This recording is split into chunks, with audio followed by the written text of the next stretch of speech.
இன்றைக்கி நம்ம பார்க்க போகிற செலிப்ரிட்டி சன் டிவியில் அக்டோபர் மாதம் டெலிகாஸ்டான சிங்கப்பெண்ணே சீரியலோட ஹீரோயினான ஆனந்தியை பற்றி தான். இவங்கள பற்றின ஃபுல் டீட்டெயில்ஸ் தெரிஞ்சுக்கிறதுக்கு முன்னாடி சேனலை சப்ஸ்கிரைப் பண்ணாதவங்க மறக்காமல் சப்ஸ்கிரைப் பண்ணிக்கோங்க. அப்போ தான் நாங்கள் போடுற வீடியோஸ் உங்களுக்கு நோட்டிஃபிகேஷன்ஸாக வரும்.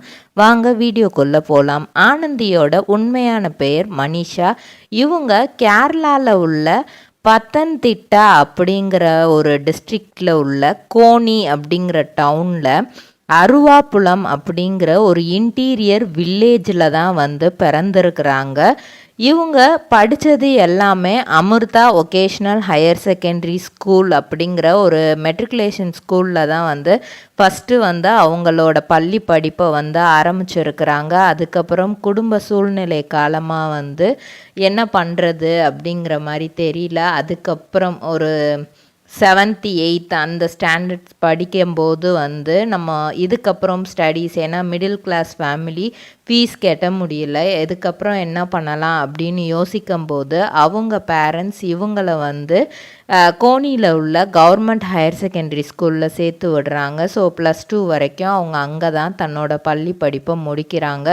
படித்து முடித்ததுக்கப்புறம் நல்ல மார்க்கு தான் ஸ்கோர் பண்ணுறாங்க. இதை வச்சு நம்ம என்ன படிக்கலாம் அப்படின்னா, அவங்களுக்கு இருந்த இன்ட்ரெஸ்ட் நிறைய விஷயங்கள், அதாவது எல்லா ஊருக்கும் போகணும், நிறைய நாடுகள் நம்ம சுற்றணும், இதெல்லாம் யோசித்து நம்ம அது ரிலேட்டடாக படிச்சுருவோம் அப்படிங்கிற மாதிரி யோசித்து BSc airlines tourism hospitality management அப்படிங்கிற கோர்ஸ் படிக்கலாம் அப்படின்னு முடிவு பண்ணுறாங்க. அது எங்கே படிக்கலாம் அப்படின்னு யோசித்தப்போ கேரளாவில் வேண்டாம், தமிழ்நாட்டில் படிப்போம் அப்படிங்கிற மாதிரி முடிவு பண்ணி அவங்க மதுரையில் இருக்கிற Annai Fathima college of arts and சயின்ஸில் சேர்த்து விட்டுருக்காங்க. ஸோ இவங்களை பார்க்கும்போதும் கிட்டத்தட்ட நம்ம தமிழ்நாட்டு பொண்ணு மாதிரி தான் இருக்கும். ஆக்சுவலாக இவங்க கேரளா மதுரையில் நல்லாவே தமிழ் பேச கற்றுக்கிட்டாங்க. மதுரையில் தான் தமிழ் பெண்களை பற்றி தெரிஞ்சுக்கிட்டு நிறைய விஷயங்கள் இந்த கல்ச்சரில்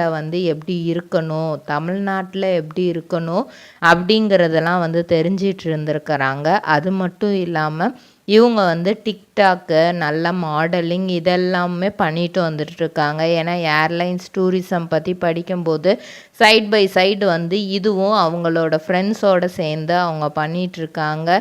நிறைய டிக்டாக் வீடியோஸ் இவங்க பண்ணும்போது தான் காலேஜ் ஒரு ஃபஸ்ட் இயர் முடிக்கும்போது இவங்களுக்கு கேரளாவில் இருந்து ஒரு ஆப்பர்ச்சுனிட்டி வருது, நீங்கள் இந்த சீரியலில் நடிக்கிறீங்களா அப்படிங்கிற மாதிரி.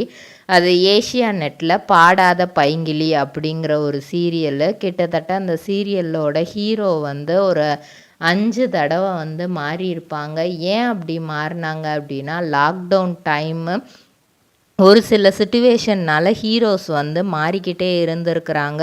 என்னதான் ஹீரோஸ் மாறினாலும் இவங்களுக்கு அந்த சீரியல் ஃபீல்டு அப்படிங்கிறது புதுசுங்கிறதுனால எப்படி இருந்தாலும் நான் நடிக்கிறேன், எனக்கு அதை பற்றி பிரச்சனை இல்லை அப்படிங்கிறத மாதிரி இது பண்ணி அந்த சீரியலில் ஒரு வில்லேஜ் கேர்ள் அப்படிங்கிறது, ஆனால் ஒரு இவங்க ரொம்பவே மாடர்ன் கேர்ள் தான், ஆனால் வில்லேஜ் ரோலை ரொம்பவே சூப்பராக பண்ணியிருப்பாங்க. அதுக்கப்புறம் இப்போது அவங்களோட டிகிரி முடித்ததுக்கப்புறம் இப்போ அவங்களுக்கு சன் டிவியில் இருந்து இந்த சீரியல் வாய்ப்பு கிடச்சிருக்கு. ஃபஸ்ட்டு நம்ம இதில் நடிச்சிருவோமா, ஏன்னா சன் டிவி மிகப்பெரிய நெட்வொர்க், இதில் நடிச்சிருவோமான்ற தயக்கம் நிறையா இருந்திருக்கு.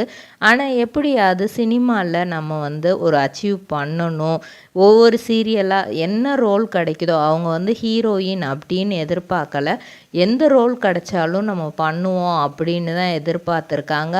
ஆனால் அதிர்ஷ்டவசமாக அவங்களுக்கு ஃபஸ்ட்டு கிடைச்சதும் லீட் ரோல் தான் கிடச்சிருக்கு. இப்போது சன் டிவியில் கிடச்சதுமே லீட் ரோல் தான். அதையும் அவங்க ரொம்பவே நல்லா பண்ணிகிட்ருக்காங்க. நிறைய டேரக்டர்ஸ் அவங்கக்கிட்ட பலவிதமான அப்ரோச், அவங்க ஏசியா நெட்டில் நடிக்கும்போதே அட்ஜஸ்ட்மெண்ட்ஸ்லாம் பண்ணிக்கிட்டால் உங்களுக்கு படத்தில் வாய்ப்பு கிடைக்கும், நீங்கள் ரொம்ப அழகாக இருக்கீங்க அப்படிங்கிற மாதிரிலாம் சொல்லியிருக்கிறாங்க. ஆனால் அது எல்லாத்தையும் தாண்டி இல்லை, எனக்கு என்ன ரோல் கிடைச்சாலும் அதை நான் நடிக்கிறேன். ஆனால் அட்ஜஸ்ட்மெண்ட்ஸாக அந்த மாதிரி விஷயங்கள் வந்து என்கிட்ட இது பண்ணாதீங்க அப்படிங்கிறத வந்து இவங்க வந்து ஸ்ட்ரிக்டாகவே சொல்லிட்டாங்க. அது எல்லாத்தையும் தாண்டி இவங்க பண்ண சில modelling videos and TikTok videos தான் வந்து சன் டிவியில் இவங்கள போய் அப்ரோச் பண்ணியிருக்கிறாங்க. அப்போது வந்து இவங்களுக்கு அந்த சான்ஸ் கிடச்சி இவங்க இப்போது சூப்பராகவே நடிச்சிட்ருக்காங்க. இவங்களோட லைஃப்பில் அடுத்தடுத்த அச்சீவ்மெண்ட்ஸ் நல்லாவே கொடுத்துட்டு தான் இருக்காங்க. இவங்களோட சிஸ்டரான மீரா, இவங்களும் பாவனா அப்படிங்கிற ஒரு மலையாள சீரியலில் வந்து இப்போது நடிச்சிட்ருக்காங்க. ஸோ ஃபேமிலி 2 பேருமே 2 பெண் குழந்தைங்களுமே நடித்து அவங்களோட ஃபேமிலியே இப்போ லீட் பண்ணி கொண்டு போயிட்டுருக்காங்க. இதே மாதிரி பல செலிப்ரிட்டிஸோட பயோகிராஃபி தெரிஞ்சுக்கிற சேனலை மறக்காமல் சப்ஸ்கிரைப் பண்ணிக்கோங்க. சொந்தமாக தொழில் தொடங்கணும்னு ஆசையா? ஆனால் முதலீடு நினச்சி கவலையாக இருக்கா? கவலை விடுங்க. ஆர்ஆர்ஆர் ட்ரேடிங் கம்பெனி இப்போ உங்களை ஒரு வெற்றிகரமான பிஸ்னஸ் மேனாக மாற்ற ரெடியாக இருக்கும். முக்கிய அம்சங்கள் என்னென்னா, பாக்குமட்டை தட்டு தயாரிப்பு தொழில் ரொம்ப சிம்பிள், ஆனால் லாபம் அதிகம். நாங்களே லோனும் அரேஞ்ச் பண்ணி தரோம். இதில் ஸ்பெஷல் என்னென்னா 25லேருந்து 35% வரைக்கும் மானியமும் கிடைக்கும். உயர்தர மிஷின்ஸ் மற்றும் தரமான ரா மெட்டீரியல்ஸ் வருஷம் முழுக்க நாங்களே சப்ளை பண்ணிடுவோம். நீங்கள் தயாரிக்கிற தட்டுக்களை நாங்களே நேரடியாக வாங்கிக்கிறோம். வாழ்க்கையில் ஜெயிக்க இதுதான் சரியான நேரம். உடனே கால் பண்ணுங்க. தொடர்புக்கு 8015983336. ஆர்ஆர்ஆர் ட்ரேடிங் கம்பெனி, உங்கள் முன்னேற்றத்திற்கு எங்களது கரம்.